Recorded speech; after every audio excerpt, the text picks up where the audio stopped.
Salom qiziquvchilar, siz boshqa dunyo kanaldasiz. Ushbu videoda men sizga eng g'alati, noodatiy, aqldan ozdiruvchi va taqiqlangan tarixiy faktlar haqida gapirib beraman. Bularni maktabda sizga aytishmaydi. Boshladik. Keling, tarixdagi eng dahshatli davrlardan biri o'rta asrlardan boshlaymiz.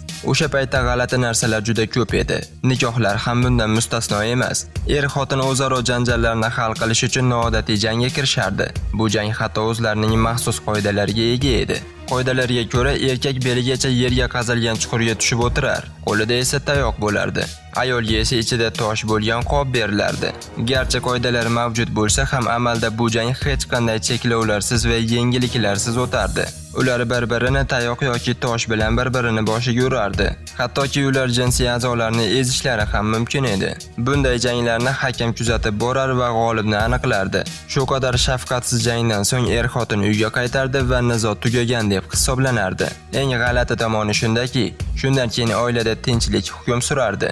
Hech kim bunday jangga qaytib tushishni xohlamasdi, ayniqsa erkak, chunki u odatda ko'proq zarba olar edi. Oilaviy janjallardan ko'ra jiddiyroq jinoyatlar esa bundan ham og'irroq usullar bilan hal qilingan. O'rta asrlarda aybdorlarni qiynash va tahqirlash uchun turli xil vositalar va usullar mavjud edi. Odamlarni tor qafasga joylashtirib yerga qisman ko'mishardi yoki ustullarga osib qo'yishardi. Ba'zan bunday jazolash usuli faqat tahqirlash uchun ishlatilgan. Shundan so'ng aybdor qafasdan chiqarilib boshqa yo'l bilan jazolangan yoki hatto ozod qilingan. Ammo ko'pincha bu sekin o'lim jazosining bir turi edi. Jazoga hukm qilingan odamni sut va asal bilan moylab qo'yishardi. Bu esa hasharotlarni o'ziga tortardi. Temir qafasning xirlagan ovozi esa qushlarni jalb qilardi. Bu esa jazolanuvchining ahvolini yanada yomonlashtirardi. Inson ovqat va suvdan mahrum bo'lib jazirama quyosh ostida asta-sekin holdan toyardi. Bunga qo'shimcha ravishda uni qushlar cho'qir, hasharotlar esa tishlar edi. O'ta azobli o'limdan keyin jasadlar ko'pincha o'sha qafasda chiriq, oxir-oqibat faqat skeletga aylanib ketardi. Tarixda mana shunday dahshatli jazolar ham mavjud edi. Xitoyda ham shafqatsiz jazolar qo'llanilgan. Ulardan biri suv tomchisi bilan qiynash usuli edi. Aybdorni bog'lab yerdan faqat boshi tashqarida qoladigan qilib ko'mib qo'yishardi. Uning ustiga suv tomizuvchi idish o'rnatilar va shundan keyin jarayon boshlanardi. Ba'zan mahbusning ko'zlari yoki og'zi ham bog'lanib qo'yilardi. Tashqaridan qaraganda bu unchalik qo'rqinchli tuyulmasligi mumkin, lekin ko'plab tarixchilar bu qiynoq usulining eng shafqatsizlar qatoriga qo'shishardi. Boshida oddiy tuyulgan bu usul vaqt o'tishi bilan juda kuchli azob bera boshlardi. Har bir tomchi odamning boshiga tosh bo'roni singari ta'sir qilib, oxir-oqibat xuddi miya ichiga bolg'a bilan urayotgandek tuyulardi. Atigi bir necha soat ichida ko'pchilik bunday qiynoqqa bardosh bera olmay, istalgan narsani tan olishga tayyor bo'lib qolardi. Ammo bu hali Xitoyda o'ylab topilgan eng shafqatsiz narsa emas. O'tgan asrlarda u yerda ayollarning oyoqlari deformatsiya qilish odati, lotus oyoqlari usuli keng tarqalgan. Bu jarayon hech qanday yaralarni bog'lash yoki mumiyolash bilan bog'liq emas, balki juda og'riqli va noinsoniy amaliyot edi. Yosh qizlarning oyoqlari maxsus bog'lamlar bilan siqilib, barmoqlari kaftiga qattiq bosib qo'yilardi. Faqat bosh barmoq ochiq qolardi. Shundan so'ng ularni juda kichik o'lchamdagi poyabzallarda yurishga majbur qilishardi. Oqibatda oyoq suyaklari buzilib, tabiiy shaklini yo'qotardi. Yurish esa juda og'riqli bo'lib qolardi. Eng dahshatlisi shundaki, bu deformatsiyalangan oyoqlar nafaqat chiroyli deb hisoblangan, balki ayollarning yuqori tabaqaga mansub ekanligini bildiruvchi belgi sifatida qabul qilingan. Qizning oyog'i qanchalik kichik bo'lsa, u shunchalik hurmatli oiladan ekan deb o'ylashgan. Boy va zodagon erkaklar bunday ayollar bilan turmush qurishga intilishgan.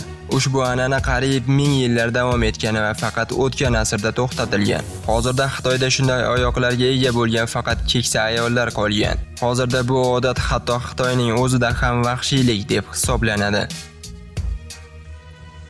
Ayni shu vaqtda Yevropada esa butunlay teskari holat kuzatilgan. Xitoylik ayollar kichik poyabzal kiygan paytda yevropalik erkaklar uzun burunli botinkalar kiyishni odat qilgan. Bu o'sha davrda barxat yurish deb atalgan. Qanchalik botinkaning burni uzun bo'lsa, egasi shunchalik badavlat va nufuzli hisoblangan. Ba'zi kishilar oyoq kiyimining oldi qismini yarim metrgacha cho'zdirishgan. Hatto ritsarlar ham temir botinkalarning oldi qismini cho'zdirilgan holda yasatishgan. Bu g'alati moda deyarli 50 yil davom etgan. Ayniqsa yoshlar o'rtasida ommalashgan. Ammo Angliya qiroli Edvard Eduard II bu odatni mutlaqo bema'ni deb topib, botinka burnining maksimal uzunligini 5 sm bilan cheklagan. Shu tariqa bu noodatiy trend ham tarix bo'lib qolgan. Hammamiz ushbu iborani eshitganmiz, lekin uni ingliz qirollari, aniqroq shahzodalar bilan bog'liqligini bilarmidingiz? O'tgan davrlarda o'qituvchilarga o'quvchilarni urish huquqi berilgan edi. Aynan bola yomon o'qisa yoki o'zini noto'g'ri tuta boshlasa jazolanardi. Ammo bu qoidalar qirollik oilasiga tegishli bo'lmagan. Chunki o'sha davrda qirollar Xudo tomonidan tayinlanardi deb ishonilgan. Faqat qirolning o'zi o'g'lini jazolashga haqli edi. Tabiiyki, qirol doimo o'g'lining yonida bo'lib, har qanday xatosi uchun uni jazolay olmasdi. Shu sababli ta'lim jarayonida shahzodalarga maxsus bola biriktirilgan. U shahzoda uchun jazoni qabul qiladigan do'sti edi. Agar shahzoda noto'g'ri ish qilsa yoki yomon o'qisa, jazo aynan shu bola uchun mo'ljallangan edi. Avvaliga bu samarasiz tuyulishi mumkin. Axir shahzoda bilardi, nima qilsa ham jazoni do'sti oladi. Lekin hammasi buncha oddiy emas edi. Bu jazoga tayinlangan bola shahzodaning eng yaqin do'sti va bolaligidan yonida bo'lgan hamrohi edi. Ular birga ulg'ayar, o'yin o'ynar va doimo birga vaqt o'tkazar edilar. Endi tasavvur qiling, siz biror xato qilsangiz va jazoni eng yaqin do'stingiz olyapti. Bu albatta yoqimsiz holat. Shu sababli shahzodalar o'z do'stlariga achinishar va ularni ortiqcha qiynoqqa solmaslik uchun yaxshi o'qishga va o'zini yaxshi tutishga harakat qilishardi. Shunday qilib, malla bola yoki aybdorni almashtirish usuli nafaqat jazolash, balki shahzodalarning tarbiyalashning ham samarali vositasi bo'lgan. Gunohxo'rlar. Bu nomning o'ziyoq yana bir bor bizni o'rta asrga olib ketayotganini bildiradi. Haqiqatan ham gunohxo'rlar bu vafot etgan insonning ruhini gunohlardan tozalash marosimini bajaradigan odamlardir. Bu odat asosan Buyuk Britaniyaning qishloq joylarida keng tarqalgan edi. Bu qanday amalga oshirilgan edi? Agar kimdir vafot etsa, uning oilasi gunohlarni chiqarar va u ma'lum haq evaziga marosimni o'tkazardi. Gunohxo'r marhumning ko'kragiga yoki yoniga qo'yilgan non va ichimlikni iste'mol qilardi. Shunday qilib, u marhumning gunohlarini o'ziga singdirib, uning ruhini tozalardi.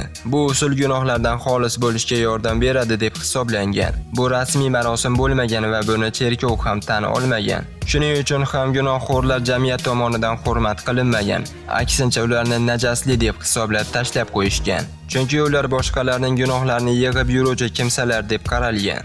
Bu mavzuda Gunohxo'r nomli film ham suratga olingan bo'lib, unda bosh rolni Heath Ledger ijro etgan. Garchi bu odat o'rta asrlarga mos tushsa-da, hatto o'sha davrning o'zida ham g'ayritabiiy hisoblangan. Vaqt o'tishi bilan ayniqsa xristian cherkovining ta'siri kuchaygan sari bu amaliyot asta-sekin yo'q bo'lib ketgan. Tarixdagi eng absurd qonunlardan biri. O'rta asrlarda turli g'alati qonunlar qabul qilingan, ammo eng bema'nilardan biri Rim papasi Urban VIII ning 17-asrda chiqargan farmoni edi. Aynan uning davrida Galiley sud qilingan. Ammo Urban VIII o'z nomini yanada g'alati qonun bilan tarixga muhrladi. U odamlarning o'qishni taqiqlagan edi. Qanday qilib? Gap shundaki, o'sha davrlarda burun orqali tortiladigan tamaki snus juda mashhur edi. Papaning fikricha, odamlar tamaki hidlaganda jismoniy lazzatlanish hissi, ya'ni qisman orgazmga o'xshash tuyg'uni boshidan kechirardi. Bu esa ibodatxonada yoki cherkovda mutlaqo nomaqbul deb hisoblangan. Albatta, u kitob o'qishni bevosita taqiqlayman deb farmon chiqarmagan, ammo tamaki hidlashni man etgan. Chunki bu uning fikricha ilohiy muqaddaslikka zid edi. Ushbu taqiq keyingi 100 yil davomida kuchda qoldi. Nihoyat boshqa Rim papasi Benedikt VI tomonidan bekor qilingan. Eng kulgulisi shundaki, Urban VIII chekishga qarshi chiqmagan, balki aksincha, Vatikan hududida tamaki fabrikasining ochilishiga homiylik qilgan.